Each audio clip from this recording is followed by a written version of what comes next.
Hey, how about a little lymphatic system and immune kind of combined in a short overview of what they are? You need to know that they do go hand in hand, so I like to teach them together as in one area or one chapter, so it's easier kind of for you to understand. When you listen to my instruction, my lecture, whatever you want to call it, keep in mind you do want to have on Canvas under this module, there is a table that's made. And if you're not in my class and you're looking for assistance about this subject matter, you can make yourself a table. You just label out the different things, cells, what system, okay, what type of immunity they're involved with. Where are they found? Is it primary or secondary? Okay, those are all things you can make on this table, and it'll help you out as well, kind of organize the thought process, because there's a lot of little things to study. Okay, this is important. We're going to talk about first, if I say lymphatic system, you're going to think about lymph nodes. Those are the primary first ones. Within the lymph nodes, you're going to find macrophages. Remember, macrophages are those cells that engulf and destroy any bacteria, virus, or foreign substance that does come into your body. You also find some random lymphocytes.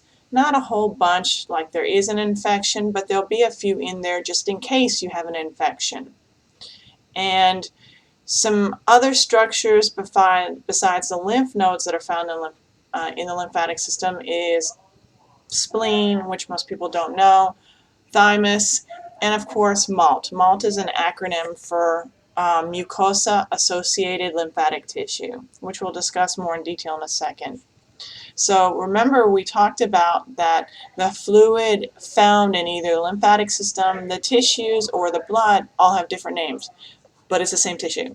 So the tissue, if it's found inside blood vessels, it's blood. So any of that fluid that's found in the blood vessels can leak out into neighboring tissues. When it is in neighboring tissues, it's now called interstitial fluid. So same fluid, hasn't changed in composition at all, it just has a different name because it's located in the tissue. When lymphatic vessels are close to the tissue that has tons of fluid in it, that interstitial fluid, it's going to want to pick it up and put it into the lymphatic system because we want to keep that balanced at all times. So if I take that same fluid from the tissues into the lymphatic system, it's now called lymph. So in the lymphatic vessels, lymph. In the muscles, it's called interstitial. And in the blood vessels, it's known as blood. So it just switches out. And it's on average between 3 and 5 liters a day is going to switch around like that. Because it has to be maintained, you can't lose it. That would bother your system and break the homeostasis pattern in your body, but it has to be there. Okay, so it just switches positions. Okay, all right, now let's talk about the capillary bed. Remember, wherever you see a capillary bed from the cardiovascular system, you're going to see lymphatic vessels all over it, mixed within it, because they are so in close communication and fluid travels from one to the other all the time. Okay?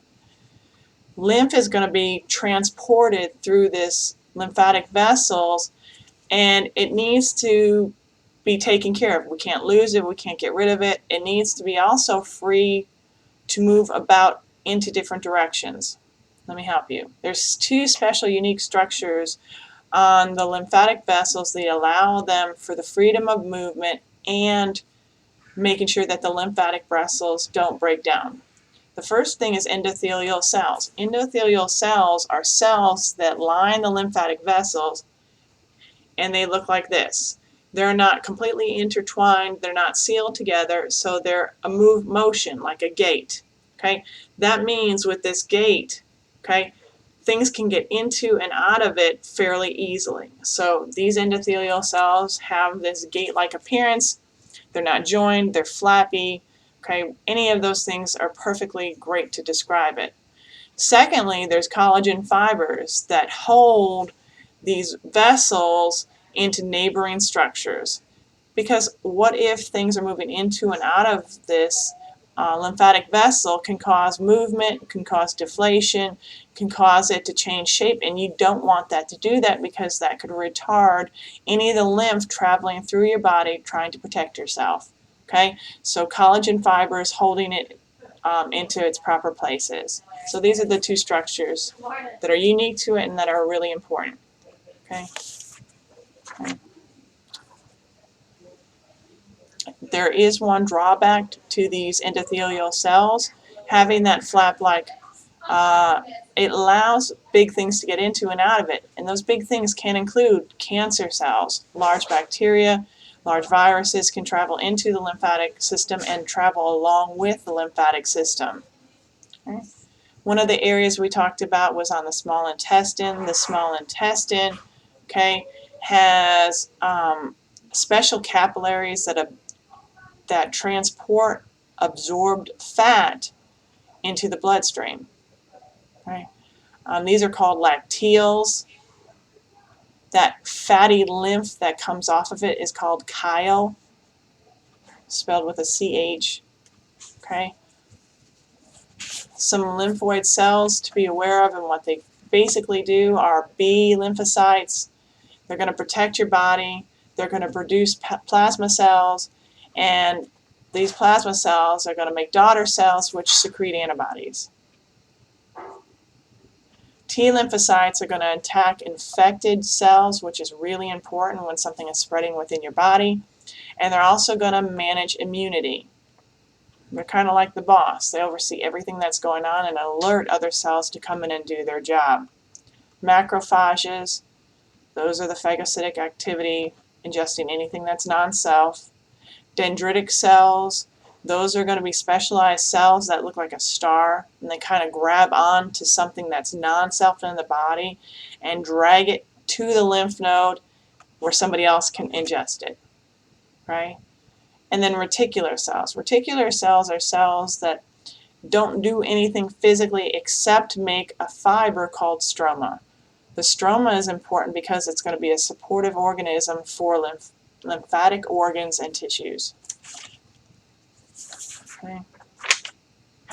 Lymph tissues, okay, lymphatic tissues are very important because they house and provide a site for proliferation of lymphocytes, so they can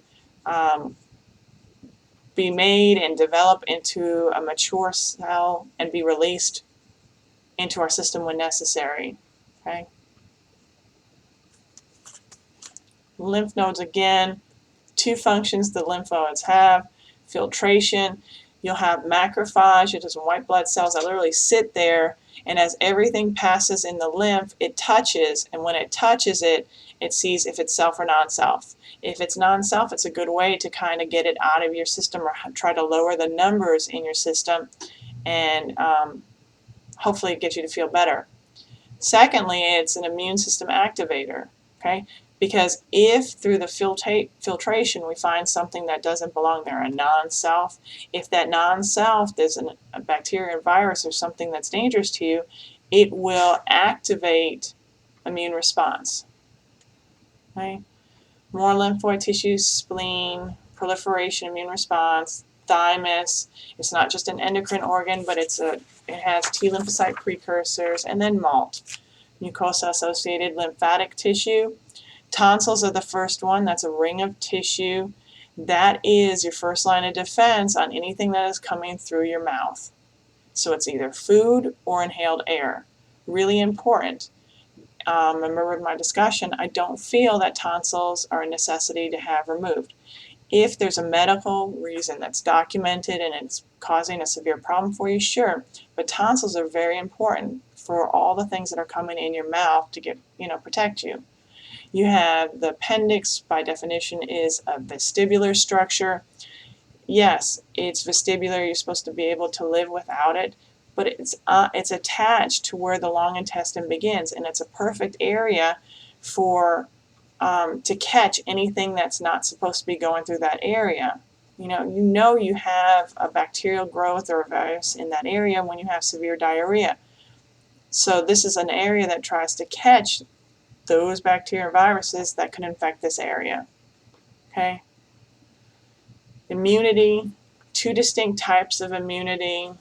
There's innate immunity, which is non-specific. That just means I'm attacking you because you're not me.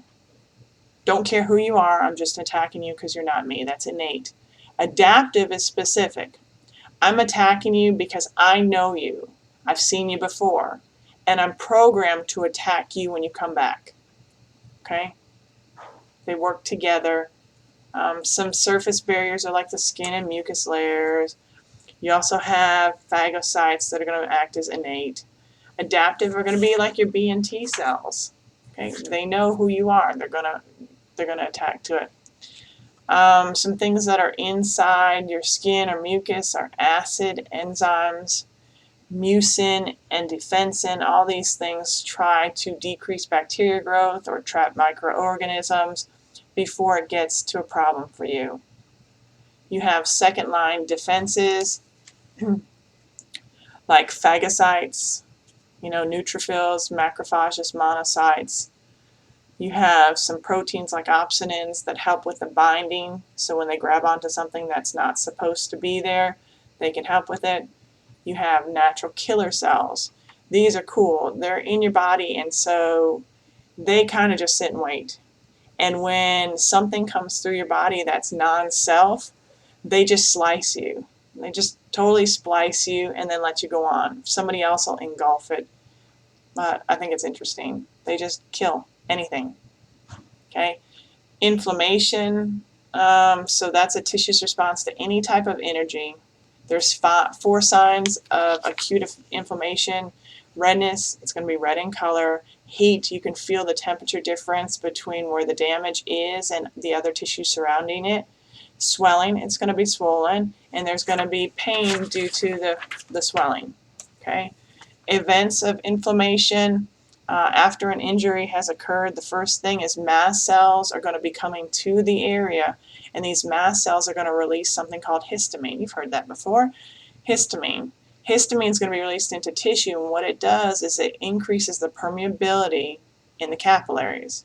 Well, how is that beneficial to you? That allows for things to come out of what's in circulation in the capillaries and go into the tissue and fix it. Okay. Secondly, you've got vasodilation.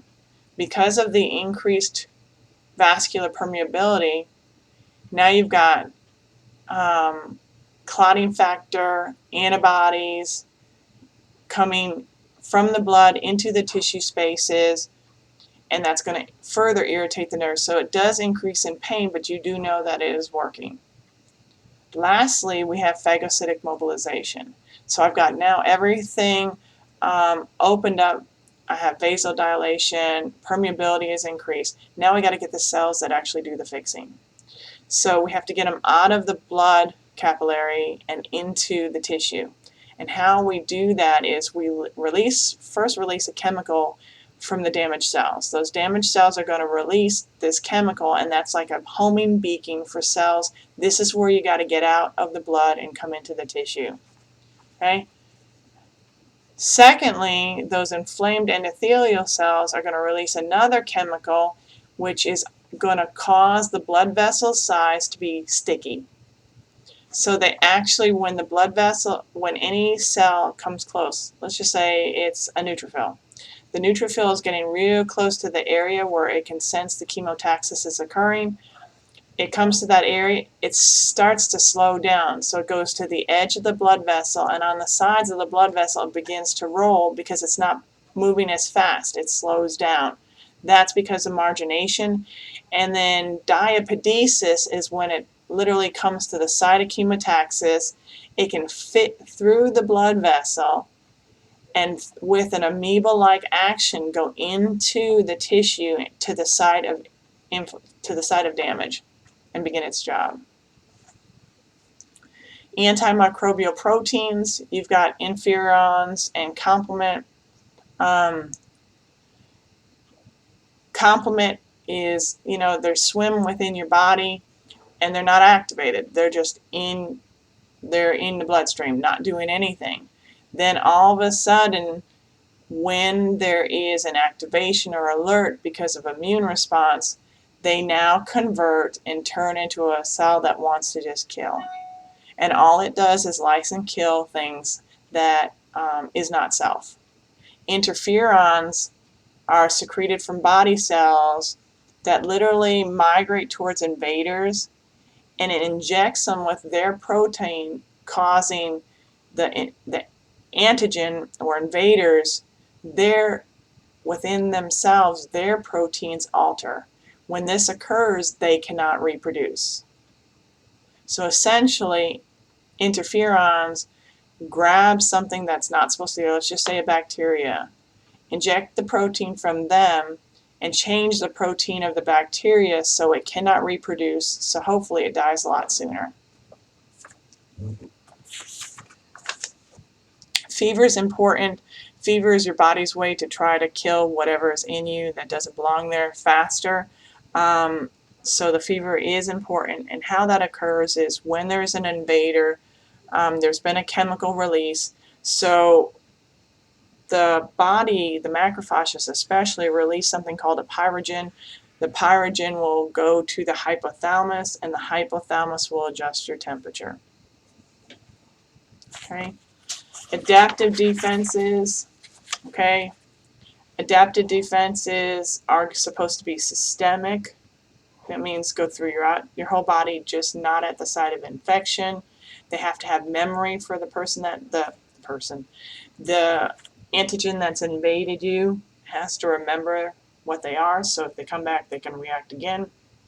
And they're specific. Again, they're only going to react to one. Okay. Two types of adaptive defense is going to be humoral and cell-mediated.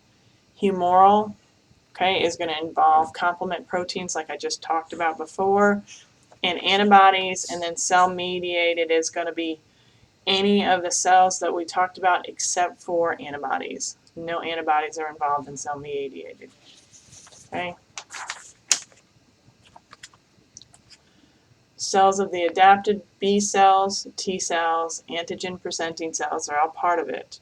For humoral, you've got to be careful because you can have cells that can be both primary and secondary. So like B cells, okay, the ones that secrete the antibodies, those are the ones that I've never seen you before, this is my initial reaction. That's a primary immune response. But B cells that are now called memory B cells that are familiar with the antigen that's come into your body now becomes secondary immune response. So if it's an initial exposure, it's primary.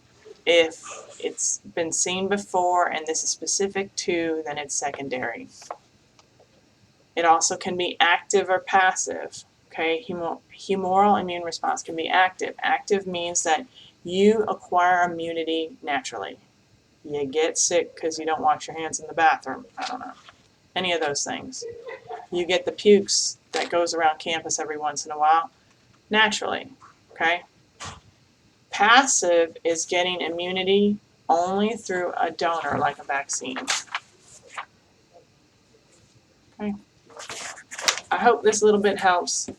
It's not hard, and I'm not insulting you for those of you that wanted help. I'm very, very pleased that you want some extra help with this and want to hear it again. The best way, though, to deal with this is setting up a chart and filling in the chart, and that gives you one sheet of paper instead of kind of looking back and forth. Okay? All right. Well, good luck in your studying, and keep studying.